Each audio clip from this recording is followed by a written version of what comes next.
ইউনূস চাচ্ছে ক্ষমতা থাকতে, সেনাবাহিনী চাচ্ছে নির্বাচন দিয়ে দিতে। এই দুই দ্বন্দ্বের মধ্যে গতকাল রাত্রে কিন্তু সেনাবাহিনী ক্যান্টনমেন্টের ভিতরে কিন্তু গুলির শব্দ শোনা গিয়েছে, গুলির আওয়াজ শোনা গিয়েছে।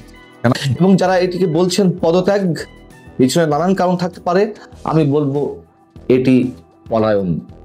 আজকের রাজনীতিতে একটি নতুন খবর এবং গরম খবর হচ্ছে, যে আপডেট হচ্ছে যে ইউনূস আউট হতে যাচ্ছেন এবং একজন সাবেক মন্ত্রীর ছেলেকে কনফিডেন্সিয়াল রিজনে, সে নামটা বললাম না, তাকে প্রধান উপদেষ্টা করে নির্বাচনের জন্য নতুন উপদেষ্টা পরিষদ গঠন করা হচ্ছে। সো বাংলাদেশের রাজনীতিতে আজকের যে ঘটনাটি, যে সেটি হচ্ছে যে আসলে রাজনীতিতে স্পেসিফিক প্রেডিকশন করাটা বা রাজনীতির স্পেসিফিক কথা বলাটা ডিফিকাল্ট হয় এই কারণে যে রাজনৈতিক অবস্থার পরিবর্তন হয়, সময়ে সময়ে ক্ষণে ক্ষণে পরিবর্তন হয়। এর মধ্যে যে কতগুলো পূর্বের সিচুয়েশন ছিল, বহাল ছিল, তার মধ্যে নতুন একটি মাত্রা যোগ হয়েছে। যে পূর্বের বিষয়গুলো ছিল যে শেখ হাসিনা সরকার, শেখ হাসিনা বাংলাদেশে পুনর্বহাল হতে পারে, আওয়ামী লীগ সরকার পুনর্বহাল হতে পারে।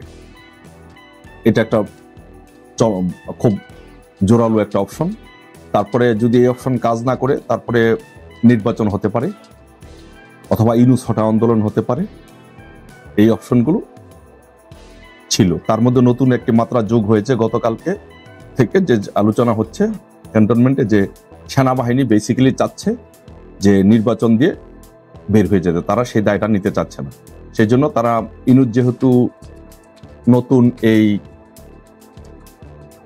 পদ্ধতিটা মানছেন না, ইউনূস যেহেতু এই ক্ষমতায় থাকতে চাচ্ছেন, তার ক্ষমতা দীর্ঘায়িত করতে চাচ্ছেন, নতুন রাজনৈতিক দল করে তাদের সাথে থাকতে চাচ্ছেন, তার ক্ষমতাকে দীর্ঘায়িত করতে চাচ্ছেন, সেই জন্য সেনাবাহিনী এই দায়টা নিতে চাচ্ছে না। কারণ সেনাবাহিনী দিন শেষে মনে করে যে আওয়ামী লীগের বিরুদ্ধে গিয়ে বা আওয়ামী লীগ বিএনপি এই দুইটা রাজনৈতিক দলের বিরুদ্ধে গিয়ে টিকে থাকা সম্ভব নয়। টুডে অর টুমোরো তাদের যে, আপনি যদি প্রেসিডেন্ট দেখেন, যে তাদের পূর্ব যে আগের অতীত ইতিহাস যদি দেখেন, যে সেনাবাহিনীর অতীত ইতিহাস ভালো নয়। যারাই অকাম কুকাম করেছে তাদের সবাইকে কঠিন শাস্তির মুখোমুখি হতে হয়েছে। দেখেন আজকে মইনুদ্দিন ফখরুদ্দিনের অবস্থা দেখেন, বা তাদের পূর্বে যারা ছিল তাদের অবস্থা দেখেন যে কি হয়েছে। তো সেই ইতিহাস থেকে শিক্ষা নিয়ে সেনাবাহিনী চায় না যে রাজনৈতিক দল, বিশেষ করে আওয়ামী লীগ বিএনপির মতো বড় রাজনৈতিক দলগুলোর সাথে তারা দ্বন্দ্বে জড়াতে চায় না, কারণ অবশ্যই তারা পানিশমেন্টের মুখোমুখি হবে। তো সেই জন্য যেটা করতে চাচ্ছে, যে ইউনূস চাচ্ছে ক্ষমতা থাকতে, সেনাবাহিনী চাচ্ছে নির্বাচন দিয়ে দিতে। এই দুই দ্বন্দ্বের মধ্যে গতকাল রাত্রে কিন্তু সেনাবাহিনী ক্যান্টনমেন্টের ভিতরে কিন্তু গুলির শব্দ শোনা গিয়েছে, গুলির আওয়াজ শোনা গিয়েছে। সেনাবাহিনীর ভিতরে প্রচন্ড পরিমাণে 2-3টা গ্রুপ সক্রিয়, তা যে কোনো মুহূর্তে সেই 75-এর মতো বিদ্রোহ পাল্টা বিদ্রোহ, অভ্যুত্থান পাল্টা অভ্যুত্থান, এগুলোর মতো সিচুয়েশন হতো। সেই সিচুয়েশন এড়ানোর জন্য, দেশকে নির্বাচনমুখী করার জন্য সেনাবাহিনী, বিশেষ করে ওয়াকারুজ্জামান চাচ্ছেন যে নির্বাচন দিয়ে উনি বের হয়ে যেতেন। কিন্তু ইউনূস যেহেতু উনি চারিত্রিক বৈশিষ্ট্য হচ্ছে ফ্যাসিস্ট, যেহেতু উনি বাংলাদেশে জঙ্গিবাদকে উত্থান করতে চান, জঙ্গিবাদকে মদত দিতে চান, জঙ্গিবাদী স্টাইলে রাষ্ট্রটা চালাতে চান, সেই জন্য উনি চান যে উনি থাকতে, রাষ্ট্র ক্ষমতা দখল করে রাখতে। কিন্তু সেনাবাহিনী সেটা চাচ্ছে না, যার জন্য সেনাবাহিনীর সাথে ইউনূসের দ্বন্দ্বর আকারটা ডে বাই ডে প্রকট আকার ধারণ করছে। তো সেই প্রেক্ষাপট থেকে নতুন আপডেট হচ্ছে যে সেনাবাহিনী চাচ্ছে একটি নতুন তত্ত্বাবধায়ক সরকার ঘোষণা করতে, নতুন তত্ত্বাবধায়ক সরকার এনে তাদের অধীনে নির্বাচন দিয়ে তারা বের হয়ে যেত। যার সেই জন্য একজন সাবেক মন্ত্রীর, প্রভাবশালী মন্ত্রীর ছেলেকে, কনফিডেন্সিয়াল রিজনের নামটা বললাম না, হয়তো আপনাদের মধ্যে অনেকে বুঝে গেছে, তাকে প্রধান উপদেষ্টা করে বিএনপি থেকে কিছু নিয়ে, আওয়ামী লীগ থেকে 2-1 নিয়ে এবং অন্য রাজনৈতিক দল থেকে নিয়ে, সিভিল সোসাইটি, সেনাবাহিনী দল থেকে কিছু, সেনাবাহিনীর থেকে সাবেক কিছু অফিসারদেরকে নিয়ে একটি নতুন তত্ত্বাবধায়ক সরকার গঠন করে তারা নির্বাচন দিতে চাচ্ছে। এখন দেখার বিষয় যে সেটা কিভাবে আগায়, কতটুকু আগায়, কতটুকু সফল হয়, সেটা বাংলাদেশ আওয়ামী লীগ কতটুকু মানে বা বিএনপি কতটুকু মানে, সেটা দেখার বিষয়। বা এট দ্য মোমেন্ট আপডেট হচ্ছে যে নতুন মাত্রা রাজনীতিতে যেটা যোগ হয়েছে, যে ইউনূস আর থাকছেন না, এই যে জঙ্গি উপদেষ্টা মাহফুজ, আসিফ, নাহিদ, ওরা থাকছেন না। ওদের chapter day by day close হয়ে যাচ্ছে। যেই কোনো মুহূর্তে ওরা এমন হতে পারে যে ওরা অ্যারেস্ট হয়ে যেতে পারে। ওরা যদি বাড়াবাড়ি করে, ওরা তো বাড়াবাড়ি করবে, ওরা অ্যারেস্ট হয়ে যেতে পারে, ইউনূস আউট হয়ে যাবে, আর নতুন তত্ত্বাবধায়ক সরকার আসছে। আমরা সেই সময়ের জন্য, সেইটুকুর জন্য আমরা অপেক্ষা করছি। দেখা যাক সেই নতুন তত্ত্বাবধায়ক সরকারে কারা আসছে। আর যদি সেটি ফেল করে, তাহলে অপশন হচ্ছে সেনাবাহিনী ক্ষমতা নিয়ে নিতে পারে, সেটাও আরেকটা অপশন। সো দেখা যাক, এখন আমরা অপেক্ষায় আছি যে বাংলাদেশ ক্যান্টনমেন্টের ভিতরে প্রচন্ড পরিমাণে এগুলো নিয়ে ঝামেলা হচ্ছে, এগুলো কোন দিকে মন নিচ্ছে, এগুলোর জন্য আমরা অপেক্ষা করছি। আপনারা সবাই অপেক্ষা থাকুন, ইনশাল্লাহ বিজয় আমাদের সুনিশ্চিত। যে কোনো ফর্মেটই আসুক, যাই আসুক না কেন, আমাদের মাঠে প্রস্তুতি নিয়ে থাকতে হবে। কেউ আমাদেরকে ক্ষমতা বসিয়ে দিতে পারবে না। বাংলাদেশের জনগণকে আমাদেরকে ক্ষমতা পাঠাতে হবে। আমরা জনগণের জন্য কাজ করতে হবে, আমাদের রাজপথে থাকতে হবে। বঙ্গবন্ধু কন্যা নির্দেশের জন্য সকলে অপেক্ষা করুন। নির্দেশ দেওয়ার সাথে সাথে ইনশাল্লাহ সবাই রাজপথে নেমে পড়ুন।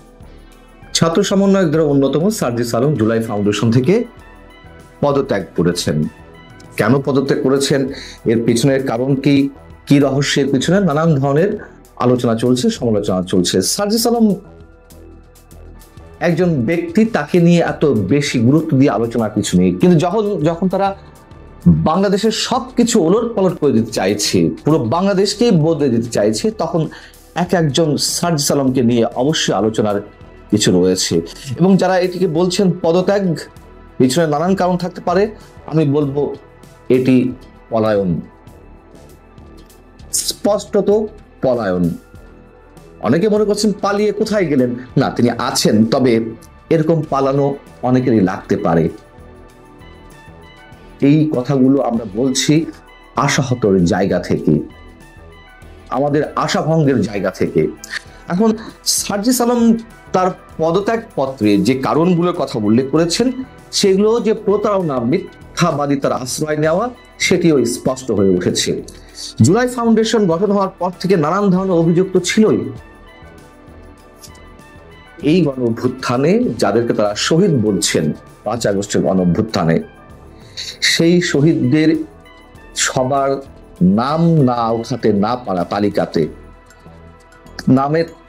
তালিকাতে নাম উঠাতে গিয়ে নানান ধরনের হয়রানির শিকার হওয়া, শহীদ পরিবারের সদস্যদের ক্ষতিপূরণ না দেওয়া, আহতদের যথার্থ চিকিৎসা সহায়তা না পাওয়া, অভ্যুত্থানের 5 মাস পর এসেও আর্থিক সংকটে চিকিৎসা না পাওয়া, সহায়তা পেতে দীর্ঘ শত্রুতা, সহায়তা পেতে গিয়ে অনেকে যেভাবে নাজেহাল হয়েছেন, অবজ্ঞার শিকার হয়েছেন, অপমানের শিকার হয়েছেন, এমন অনেক ধরনের অভিযোগ, বিস্তর অভিযোগ গত বেশ কিছুদিন নিয়ে জুলাই স্মৃতি ফাউন্ডেশন নিয়ে আস্তে আস্তে জমা হচ্ছিল। এবং এই সমালোচনাগুলো যে শুধুমাত্র বাইরে থেকে হচ্ছে তা না, তাদের ভিতর থেকেই পক্ষ বিপক্ষ নানান জায়গা থেকেই এই ধরনের অভিযোগ উঠছিল। এবং এর মধ্য দিয়ে শুধু এই ঘটনা নয়, আরো বেশ কিছু জায়গা থেকে আমরা দেখতে পাচ্ছি যে দলের আত্মপ্রকাশই এখন ঘটেনি, যে রাজনৈতিক দল গঠন হতে যাচ্ছে, নামই এখনো পর্যন্ত ঠিক করা হয়নি, তার আগেই লবিং, গ্রুপিং, মারামারি, হাতাহাতি, আহত হওয়া, হাসপাতালে ভর্তি হওয়া, এক অদ্ভুত রাজনৈতিক দল গঠিত হতে যাচ্ছে। যাই হোক, বলছিলাম যে তাদের নিজেদের মধ্য থেকে যে অভিযোগ উঠেছিল, ছাত্র সমন্বয়কদের আরেকজন রিফাত রশিদ, তিনি সার্জিস আলমের ভূমিকা নিয়ে প্রশ্ন তুলেছিলেন এবং জুলাই ফাউন্ডেশনকে নতুন করে ঢেলে সাজানোর জন্য সার্জিস আলমের পদত্যাগ দাবি করেছিলেন। তিনি ফেসবুকে স্ট্যাটাসও দিয়েছিলেন, যেটি গণমাধ্যমে এসেছিল, বাইরেও নানান ধরনের লেখালেখি হয়েছে গণমাধ্যমে। সেখানে রিফাত রশিদ লিখছিলেন নিজের ফেসবুক